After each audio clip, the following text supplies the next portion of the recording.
Es la temperatura actual 20 grados 4 décimas, el porcentaje de humedad 48%, cielo despejado en el área metropolitana de Buenos Aires. Se espera que se mantenga parcialmente nublado con buenas condiciones y una temperatura máxima prevista para hoy en 27 grados. Les recordamos a quienes nos están viendo en televisión que pueden escucharnos online a través de la página de Radio Perfil y por la AM 1190. También se puede ver en vivo en modo Fontevecchia por el canal de YouTube de Perfil. Ahora en modo Fontevecchia es momento de presentar a nuestro próximo entrevistado. Es contador y abogado por la UBA, especialista en Derecho Tributario y reconocido por su labor en la gestión pública nacional. Fue 2 veces titular de la Dirección General de Aduanas, donde impulsó políticas para combatir el contrabando y mejorar la recaudación. Es oriundo de Gualeguaychú, cuenta con una amplia trayectoria en materia fiscal y productiva. Recientemente en las elecciones legislativas de 2025 resultó electo como diputado nacional por el Frente Político Fuerza Entre Ríos. Le damos la bienvenida en modo Fontevecchia a Guillermo Michel. Guillermo, difícil la situación para la oposición después del resultado. Fuiste electo, pero evidentemente en Entre Ríos, como en muchos otros lugares, ganó el oficialismo. ¿Cómo sigue el peronismo? Bueno, primero cuando uno hace este análisis, primero agradecerte, Jorge, la posibilidad de hablar. Es la primera vez que hablo en un medio nacional después de la elección. Yo trato de no ver la baldosa, que uno a veces te pasa como dirigente, siempre comete el error de ver la baldosa y ver el panorama. El primer análisis es que claramente la gente votó, cada vez el voto es más emocional, ¿no? El voto es más emocional y se define en los últimos días antes de la elección. Y yo creo que la emoción que tuvo preponderancia en esta elección fue esa sensación de, che, que no se vaya todo, que todo no se vaya, que no se nos vaya la economía al tacho, que Trump siga apoyando al país. Yo creo que el gobierno logró instalar esa idea, ese sentimiento, esa sensación y lo logró bien. Ahora, miremoslo del lado del peronismo. El peronismo sigue siendo la principal fuerza opositora. Evitó lo que le pasó a la UCR o lo que le pasó al PRO de que se diluyó en una fuerza política. El peronismo mantuvo sobre todo la preponderancia en el norte y una elección muy competitiva a la provincia de Buenos Aires. Tal vez donde más complicado la está teniendo el peronismo en la región centro, donde soy oriundo yo, Entre Ríos. Si vos te fijás, es Schiaretti en Córdoba 28%, Karen Tepp en Santa Fe con supuestamente todo el peronismo unido atrás, el 28%, nosotros logramos retener el 35% en Entre Ríos. Esperamos un número superior, cercano al 38, 39, no pudimos lograr ese número. Pero hay que seguir pensando en cómo dar vuelta a la página de esto. Y claramente la nueva etapa del peronismo tiene que ser una etapa de, además de ser opositor a Milei, llevar propuestas a la gente, porque la gente lo que está esperando son propuestas. No nos alcanza con ser oposición, criticar lo que hace Milei, sino ir para las propuestas, ver cómo se soluciona la vida de la gente. Te voy a dar una sola anécdota. El viernes antes de las elecciones en mi provincia, en Gualeguaychú, Unilever despidió 30 trabajadores. Lo hago público porque se hizo público el nombre de la empresa.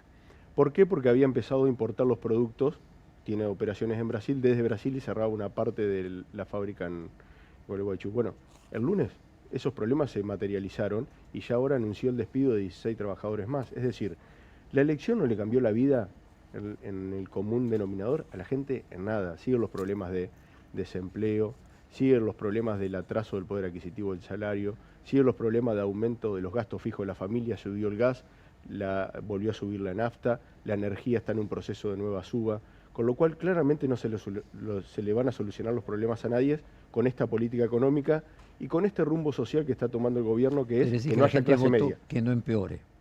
Claro, ese es el punto, que no empeore. Entonces, ¿cómo podemos hacerlo? A ver, el tema del empleo. Argentina tiene 22 millones de personas ocupadas. 12 en la formalidad, 10 en la informalidad, casi el 44% en la informalidad. Claramente ya no es un problema ni del trabajador ni del empleado, es un problema del sistema. Hay un problema en el sistema laboral. Hay que trabajar sobre eso. No nos alcanza con criticar la reforma laboral, que no conocemos de Milei porque no hay reforma presentada. Hay un borrador dando vuelta que yo consulté, no es una reforma que quieren presentar. Claramente hay que abordar ese tema. ¿Cómo pensamos nosotros o desde mi provincia que hay que abordarlo? Por sector. A ver, no tienen la misma problemática, el problema que tenemos en Entre Ríos con el empaque de fruta de exportación de citrus, que la mano de obra de la industria de la provincia de Buenos Aires. Creo que hay que trabajarla sobre sector. Hay que reutilizar otra herramienta que la Baña la explotó mucho, que era el famoso decreto 814, que era parte de las contribuciones, tomarlo como crédito fiscal en el IVA de acuerdo a la región, a dónde estaban ubicadas las empresas, en qué provincia. Hay que trabajar sobre eso. Entonces, tenemos que ir a ese trabajo. Tenemos que también, nosotros estamos terminando una reforma impositiva, con una propuesta que lo estamos trabajando, elaborando, nos faltan terminar algunos números, donde claramente tenemos que volver a discutir cómo ampliamos la base imponible, cómo formalizamos. Hubo una muy buena medida que en su momento implementó Duhalde, que la profundizó La Baña, que nosotros la implementamos en el 2023, que es devolución de IVA con consumos de tarjeta de débito. Eso le permite quitar regresividad al IVA, que es un impuesto muy regresivo, se lo critica por eso, que es, para el que nos está escuchando del otro lado, un impuesto regresivo que paga el mismo IVA, cualquiera sea el poder adquisitivo de la persona. Un trabajador o un gran empresario paga el mismo IVA. Entonces, darle una propuesta de quitarle la regresividad a ese esquema. Simplificar el sistema tributario, y acá me hago cargo de lo que me toca a mí, el sistema tributario argentino necesita una simplificación porque es muy complejo llevar adelante la presentación de declaraciones juradas. Brasil tiene un esquema muy novedoso que es el simple, que es para pequeñas empresas darle un esquema simplificado. Estamos trabajando en una línea con eso. Y hay que volver de nuevo con el tema de trabajadores. O sea, se le quitó regresividad al impuesto a las ganancias, pues se le volvió a gravar a los trabajadores con el impuesto a las ganancias. Hay que volver a rediscutir eso. Lula acaba de anunciar que le saca los 5 millones de reales el impuesto a las ganancias a los trabajadores. O sea, $1.000. Sí. $1,5 millones. 1,5 millones. Compararlo acá con la Argentina.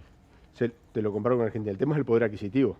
$1,5 millones, $1.000 en Brasil, en virtud de cómo están esquematizados los gastos fijos, te rinden mucho más que los $1.000 en Argentina, mucho más. Pero $1,5 millones, ¿cuánto paga de ganancias aquí? Nada. Acá nada, pero tiene una carga de aportes patronales mucho más altas que en Brasil. Acá tenés el 17% de aporte más el 13% de contribuciones.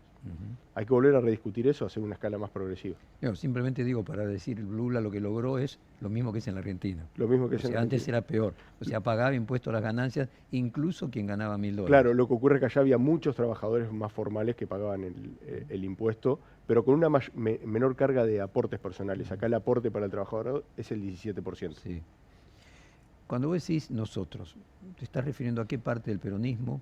Y me gustaría que compartieras con la audiencia en qué te referencias para poder entrar a la hora del peronismo y su futuro.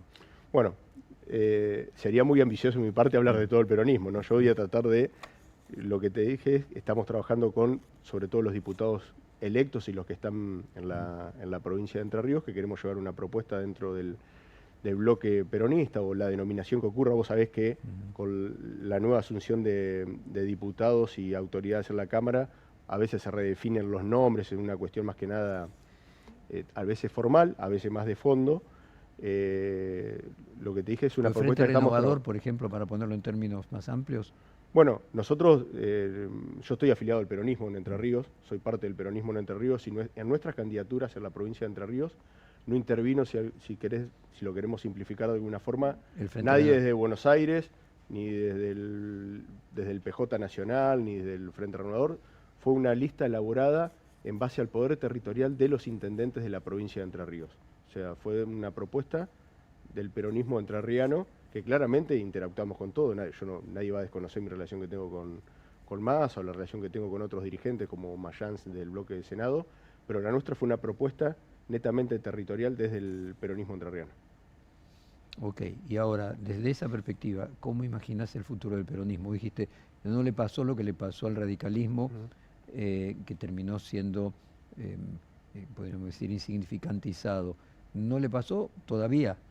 Primero no le va a ocurrir, bueno, hay que trabajar para eso, ¿no? Primero porque yo confío en los cuadros técnicos que tiene el peronismo, la propuesta en el poder territorial de los intendentes. Si uno mira los intendentes de las principales ciudades, la mayoría son de la fuerza del peronismo. Segundo, yo lo que sí creo que tenemos que darle una visión más federal al peronismo, que no tenga únicamente o que no tenga preponderancia la visión de AMBA, tiene que tener voz y más representación el peronismo del interior, más federal. Por lo que te decía, las problemáticas del AMBA, no estoy desmereciendo a nadie, son muy distintas a las que tenemos a veces en el interior del país. Guillermo, perdóname que te interrumpa, pero es que por un momento me pareció escuchar el mismo discurso hace 25 años del radicalismo. Cuando vos le preguntabas a los radicales, a Sanz, por ejemplo, hace 25 años, bueno, el planteo era que el radicalismo tenía intendentes, cuadros, se había federalizado, había perdido el AMBA. casualmente. La capital del radicalismo era la ciudad de Buenos Aires y la provincia de Buenos Aires. Y lo que quedaba era un radicalismo, pero lleno de, creo que 400 intendentes tenían en ese momento, hoy incluso suman varios gobernadores.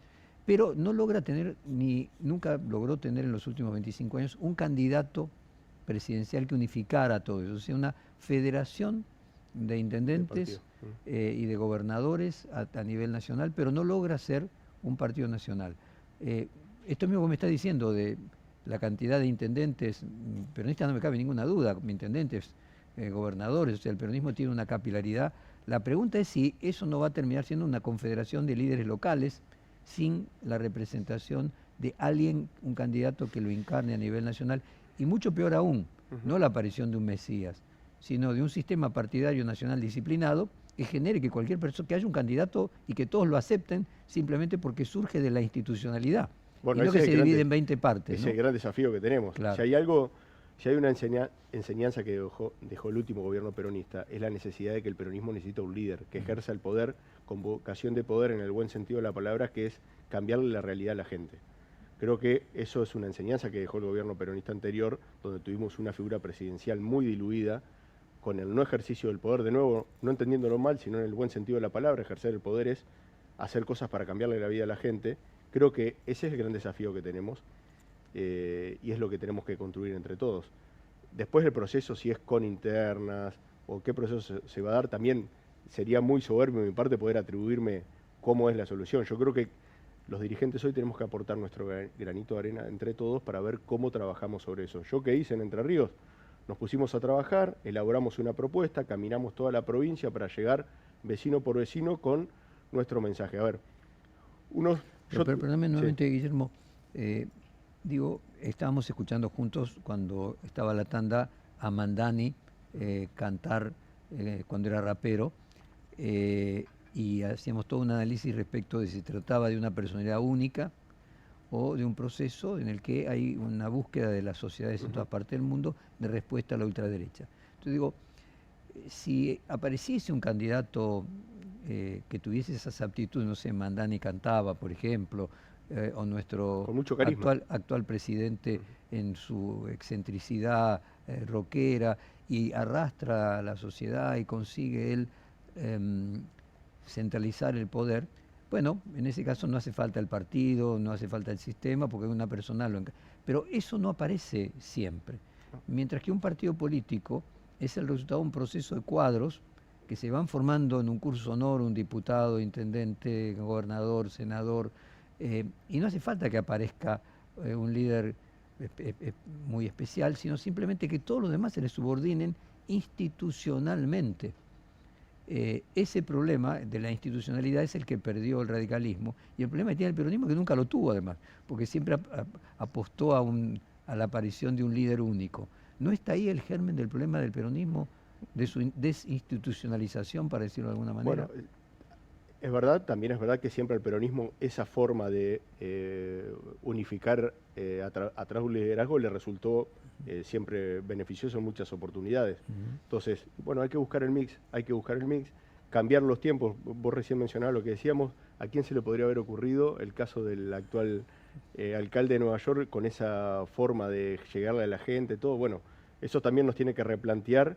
Tal vez que uno tiene que empezar a ver la vida de otra forma, a ver cómo se comunica con los adolescentes. Hoy yo lo veo con mis hijas, con mi hijo, la forma de comunicarse que tienen. Nos tenemos que actualizar en un montón de esas cuestiones también.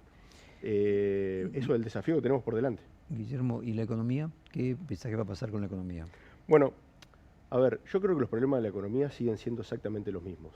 Acá lo que están faltando son dólares, porque la matriz productiva de la Argentina lo que necesita son dólares para crecer. ¿Qué dato positivo puede mostrar el gobierno hoy de la economía? Yo creo que el superávit de balanza energética. Pasamos de 10.000 millones de dólares negativo en el 2022 a cerca de 5.000 millones de dólares positivo balanza energética este año. Gracias a una obra pública del gobierno anterior. Es eso. Gracias a una obra pública del gobierno anterior. Ahora, este programa económico que es apertura de importaciones, que a lo que va a tener como consecuencias el desempleo, yo creo que no le llega a ningún buen puerto a la Argentina, más cuando estamos ya en un proceso de apertura de importaciones de alimentos. A ver, uno puede discutir o no la apertura de textiles, la apertura de importación de tecnología. Ahora, que Argentina está importando leche, cítricos o carne, ya nos lleva a replantear cuál es el objetivo que están buscando. Pues si uno ve que eso se ve de alguna forma cristalizado en la baja de precio en la góndola, lo podría discutir, pero a ver, el precio de pollo en mi provincia no bajó y se importaron 12.700 toneladas de pechuga de pollo a Brasil. Estamos teniendo un problema con esa visión. Mira, déjame hacer el siguiente ejercicio. Si yo te digo que un gobierno decidió eliminar la importación de todo lo que es pequeños envíos o courier, porque en ese país pasaron en el año 2015 de 136 millones de envíos a 1.370 millones de envíos. Y eso 10 veces más. Claro, y eso le va a permitir recaudar 10.000 millones de dólares más a ese país. Vos me decís, che, ¿eso dónde ocurrió? ¿En qué país? ¿En Cuba? ¿En China? No, eso ocurrió en Estados Unidos. Trump acaba de derogar lo que era la exención del minimis, así se denomina, que era para pequeños envíos de hasta $800. O sea, el mundo está defendiendo su industria, está defendiendo su trabajo, está defendiendo su, de alguna forma, proceso industrial. En Argentina estamos yendo a un proceso totalmente inverso, donde estamos yendo a un esquema de apertura indiscriminada de importaciones, sin ningún criterio, afectando mano de obra. Cuando uno importa pechuga de pollo de Brasil, en definitiva importa mano de obra brasilera. Cuando uno importa textiles de India, en definitiva está importando mano de obra india. Lo mismo ocurre con las importaciones de Brasil. Entonces, creo que eso es lo que hay que de alguna forma poner el foco, que la apertura indiscriminada de importaciones se puede dar en un proceso distinto en nuestro país. Ahora estamos en un proceso que se está destruyendo la industria, que está afectando en la mano de obra, se está generando informalidad en la mano de obra. Hoy veía un informe, el gobierno mostraba como un logro el tema de la ley base respecto a las multas, pero la informalidad laboral aumentó. O sea, yo creo que el problema de la formalidad laboral, la matriz laboral, hay que trabajarla también con un proceso de crecimiento económico. Es muy difícil implementar una reforma con la economía cayendo. Es muy difícil implementar una reforma tributaria con la recaudación cayendo como cayó el mes pasado, 3,4 puntos en términos reales. Es muy difícil trabajar en mejorar la competitividad de la industria si está destruida la traza vial y todo lo que tiene que ver con la logística. A ver, uno si viene de Entre Ríos, cualquiera me está escuchando, y baja ahí en Zárate, Brazo Largo, el rulo eso para agarrar la Panamericana, es intransitable. Hay accidentes todo el tiempo porque no hay trabajo sobre lo que tiene que ver la traza vial.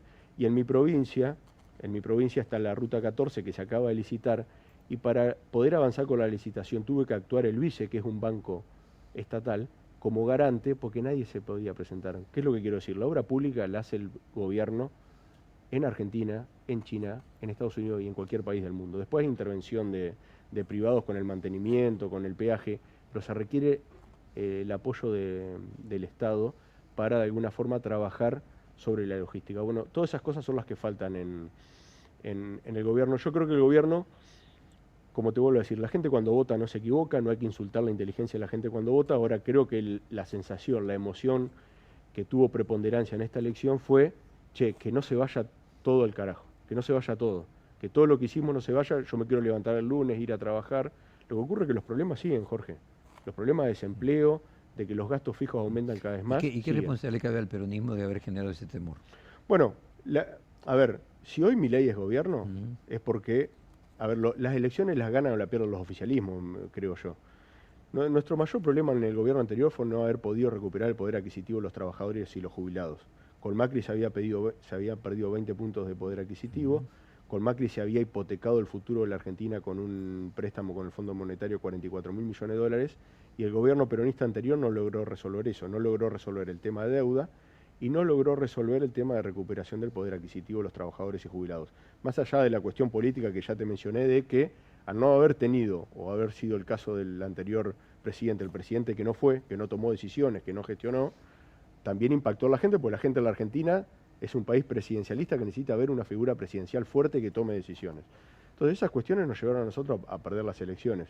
Sí quiero rescatar que la elección que se hizo permitió al oficialismo, al peronismo, mantener la provincia de Buenos Aires, por ejemplo, recuperar 13 ciudades en la provincia de Buenos Aires, mantener las primeras minorías en diputados y senadores con el impacto que tienen las comisiones, en el Consejo de la Magistratura, pero claramente no alcanzó, claramente no se pudo mejorar la expectativa de la gente, y Milei, así como en el 2001, el que se vayan todos tuvo preponderancia, Milei supo encarnar, o fue el vehículo de la gente del que se vayan todos.